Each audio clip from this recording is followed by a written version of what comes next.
Psalm 14, verse number 1, the fool hath said in his heart, there is no God. They are corrupt. They have done abominable works. There is none that doeth good, no, not one.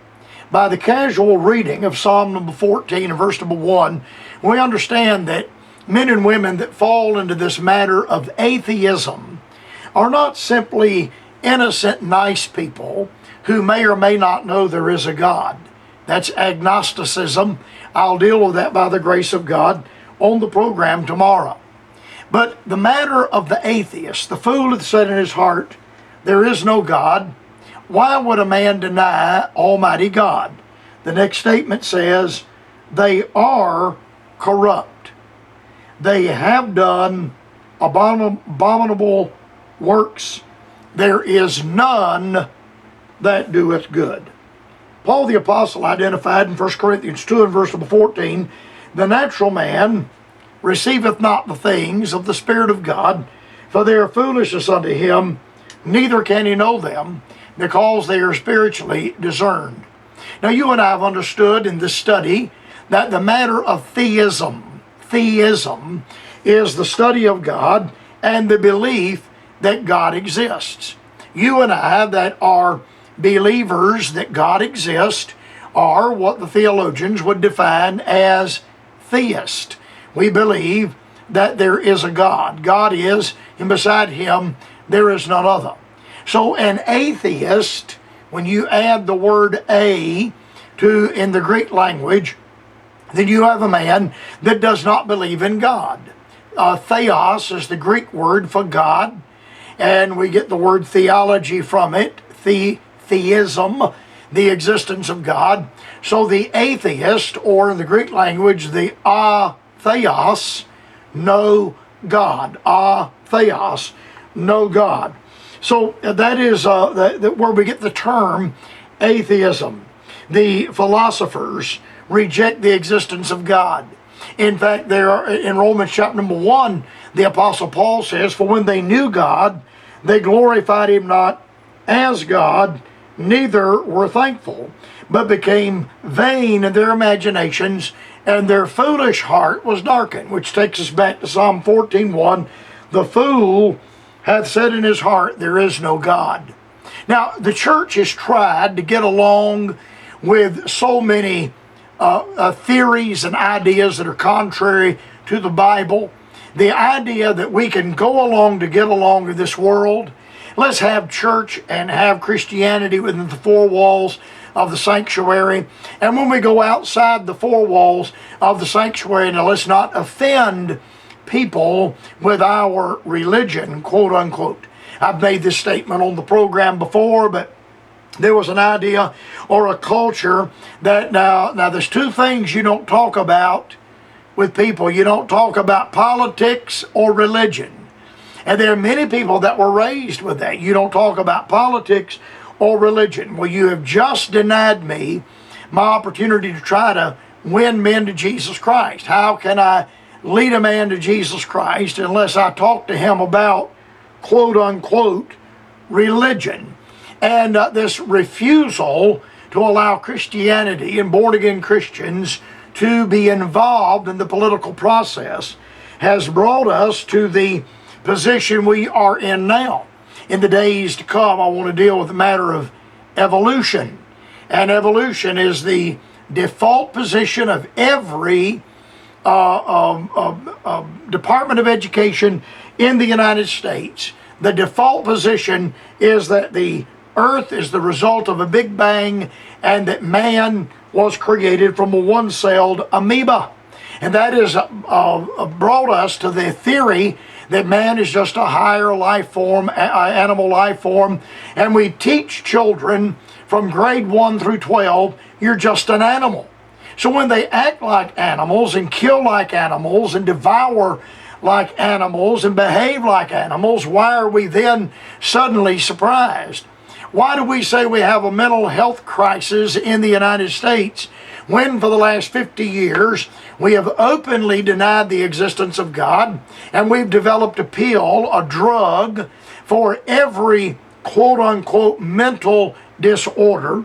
Somebody says, well, I just want to feel normal. You don't know what normal is. You've been on drugs since you were 6 years old. Your mother started you on Ritalin, and you've never been sober a day in your life. Now, atheism is a positive denial of the existence of God. When a man comes along and he says, I am an atheist, that man is telling you that I absolutely for a fact know there is no God. Now, how many times on the Bright Spot Hour have we said recently that there are no atheists in foxholes? There are no atheists on a crashing airliner. You know, the atheist, the man that says, I'm an atheist, a dogmatic atheist. Yes, I know there is no God. But this is a very sporadic individual, because his forced intuition and his forced reason is that God exists. So he must change his outlook to maintain an assumed negative premise. Remember, the atheist says there is no God. So the whole basis of his premise is negative. God does not exist. Negatively absolute. God does not exist. So to the atheist, the material universe that you and I observe, the handiwork of God, is not only an accident, but all of the coordination, the marvels of the laws of physics and the laws of science in the created universe, and all of the development from the created universe is just happenstance. It is just a chance that all of these things have transpired. So in his mind, he can't explain why everything is here. But in his mind, he can explain that there is no God. Of course, the man in this position recognizes that there's no hope for himself in this life. There's no reason for him to get on his knees and pray to God for divine help, because in his mind, God does not exist. So there is no help for him here, and there certainly is no help for him there in eternity. No wonder atheists live like they live. No wonder they are alcoholics, binge drinkers, drug takers. I read something the other day on the internet that between 40 and 70% of lawyers use drugs. That over 50% of homosexuals are also drug abusers.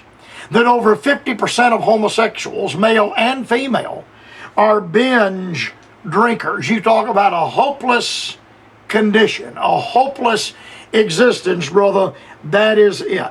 So when the atheist denies the existence of God, there are four things that transpire, and I'd like to give this outline to you on the program today.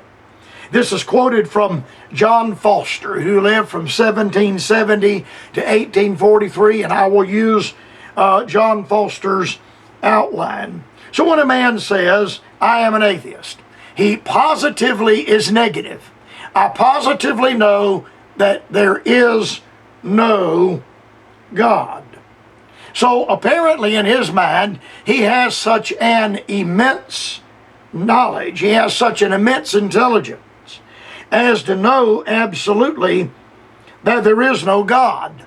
But this poses its own set of problems. Number one, if he does not know absolutely every agent in the universe, then the agent in the universe that he does not know may be God. If he does not know everything absolute. So if the atheist truly is an atheist, then there's no reason why he should have ever had to go to school. There's no reason why he should have studied in an undergraduate class at the university or earned a postgraduate degree. He should not need those things, because if he absolutely knows there is no God, then he must absolutely know every agent in the universe to absolutely know that all of the agents in the universe, none of them are God.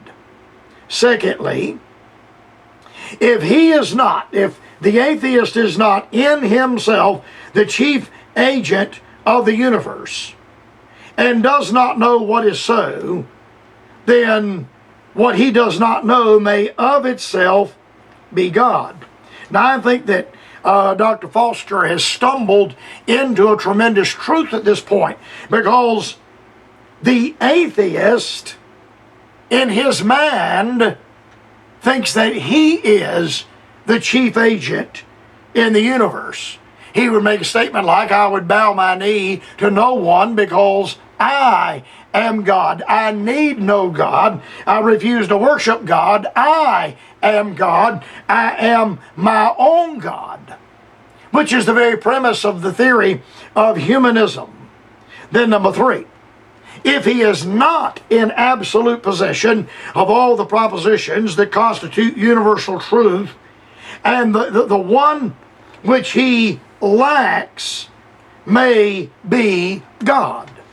Now, he has to know all the agents absolutely. Secondly, he has to be the chief agent in the universe. Number 3, he must be in absolute possession of all the propositions that constitute universal truth. He must be in possession of all the propositions that constitute universal truth. He must know every completed proposition about how man, how the stars, how the universe, how the solar system, how the galaxies, how they all got here, in order for him to say absolutely none of them is God. God exists among none of them.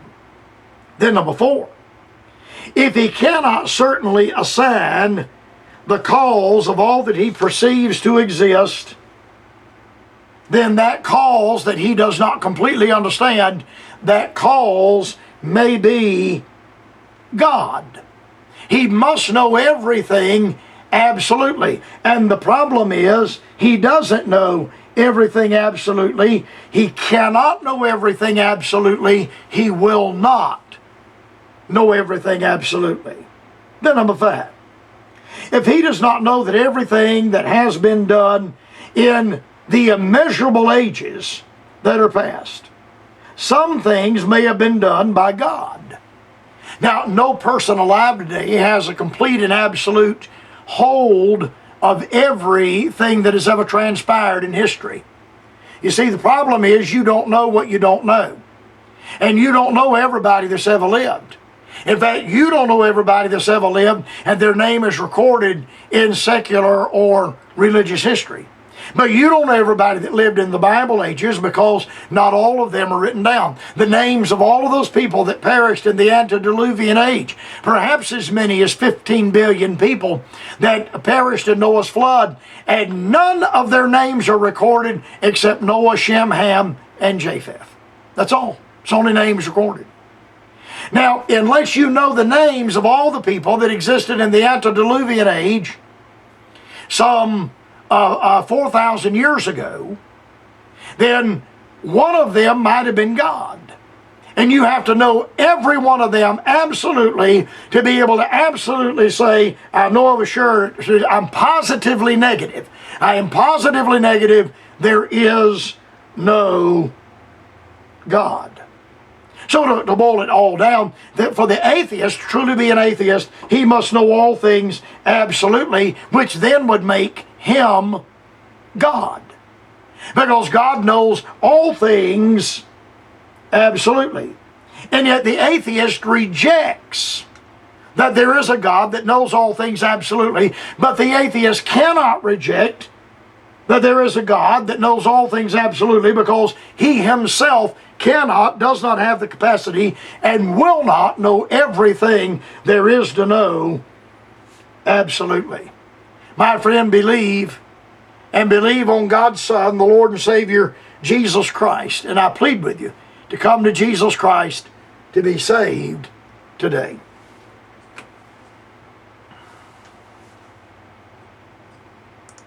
Like the Bright Spot Hour at Post Office Box 4, Greenville, South Carolina 29602. Visit the website at thebrightspot.com.